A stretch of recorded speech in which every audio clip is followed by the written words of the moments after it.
Hi there, it's Peachy here from Peachy TT120. Um, Slight change of venue because this happened. Ping. Yes, you can see that's a ceiling that's fallen down in our living room. Sort of thing that happens in a sort of a 19th century old vicarage. Apparently, it's more important than a model railway build. Not quite sure how that equates, but never mind. So I've managed to get a few bits done today, but well this week, but mainly it's just about the wiring. I wanted to get more done, but household chores and all that. The So what we're going to do today is we're going to have a little look at finishing off the wiring, which I haven't actually really started. Making sure the switches all work, and yeah, I think that's about it really. Um, Hints and tips when it comes to soldering. Get yourself a good soldering iron. This one's a Precision Gold, a 55 kg. You can control the temperature. It's a digital soldering station. Fine point, because you don't want to put the solder on the soldering iron. You want to put the solder on and introduce the solder to where the heat's going to be. The fine point gives you much better control. And always keep your tip clean. There you go. Yeah, let's do it. Right, quick mention about the switches before we do the soldering. All the switches are now in place, operational. You'll see they look a little wobbly. That's because none of them are actually fixed in place, because we're not going to fix them in place. Mechanically, they're going to be glued. They're going to be glued with hot glue from the back after we've done the soldering. And then this means that with a little bit of lighter fluid, if required, you can break the hot glue down, easily remove the switch and replace the switch if at some point it decides to fail. Like I said, these are quite cheap ones off of Amazon, so who knows how long they'll last.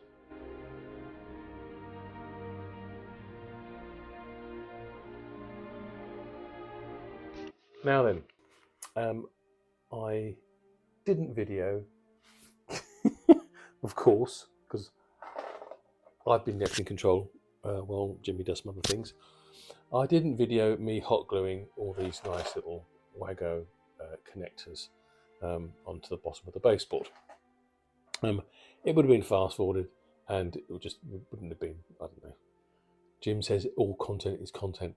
But anyway, it's done now, and I shall leave the video running for everything else. Couple of things to point out. We're going to use the Wago connectors, which I first saw Charlie at Chadwick use, and I thought they were rather tidy. And if they're good enough for Charlie, they're good enough for us.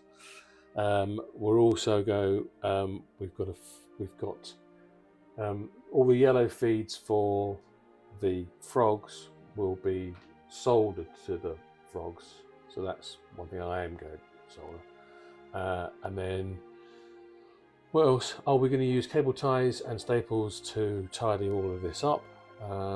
We've got two inputs up here, AC DC.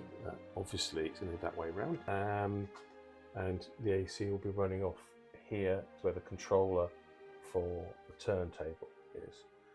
Also, I might use a reason why I'm doing this way is in case I want to use AC for any other accessories.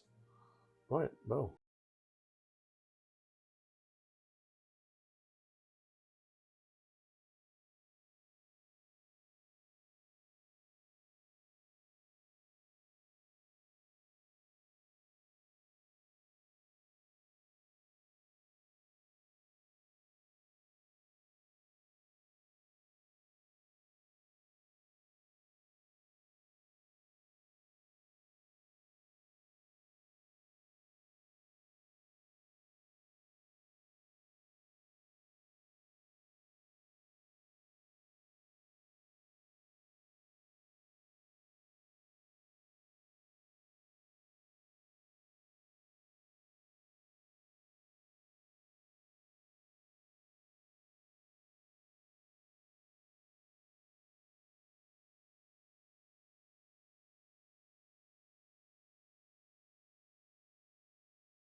review for what we've been up to. Right, so there's the power inputs there.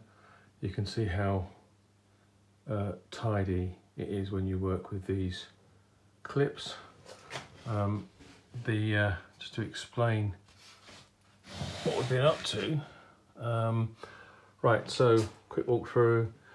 A black and white cable here from the control for the turntable runs through to the AC here, which links into that. The reason why I put these here is in case I want to run off some more lines of AC for other accessories.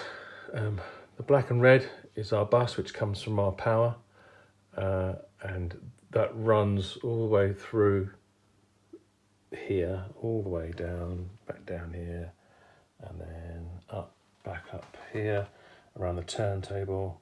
That's what those connectors are for, and then up here, and then it finishes off up here. Now, as you can see, all the various drops from the points and from the track connect into those Wagyu connectors, and you can see the yellow lines here they're all the Uni-frog powers, which down to the other side there as well. Yeah, they're these holes here, boom, boom, boom, boom, boom, where we'll be individually powering each lane, every 8 lane from the turntable, and they'll be fed up into these. I probably will put some more clips in. I probably wasn't that clear about what I was doing with the paper clips. I'm not quite sure if I can find one that really shows it quite well, but here's one. Okay, so you can see I basically have staple gunned the cable tie to the timber, and so all those cable ties are seriously sturdy. Right, I think that's, hopefully you'll agree it's a little bit tidier than when we first started the day. So here are the sockets that I probably didn't show very clearly before. So we've got the AC and the DC, and then we'll just plug I've got a nice cobalt power from DCC Concepts, which is velcroed onto the backboard. I probably will change this at some point because this was bought for the big layout, but if you've got a power pack, you may as well use it. Okay, so I guess the proof is in the pudding. Right, so this switch here is the nearest to a turnout, so I thought I'd do the test on here so you can see it. Okay, currently, so that's how it operates. Boom, boom, boom. So currently, this is rail is positive. This is the negative rail. So the frog should be negative, and we should be showing 18 volts. Okay, so let's put that on there. Put that on the frog. Excellent. Okay, so now we then switch the turnout, and it should also switch the polarity of this. So we should now have on there, that should be a positive frog, and we have, yes, success. Okay, that's about it really. Okay. Well, I hope that wasn't too boring. I hope we thought we'd stick some Elgar on top of all the fast forward stuff to make it go even quicker.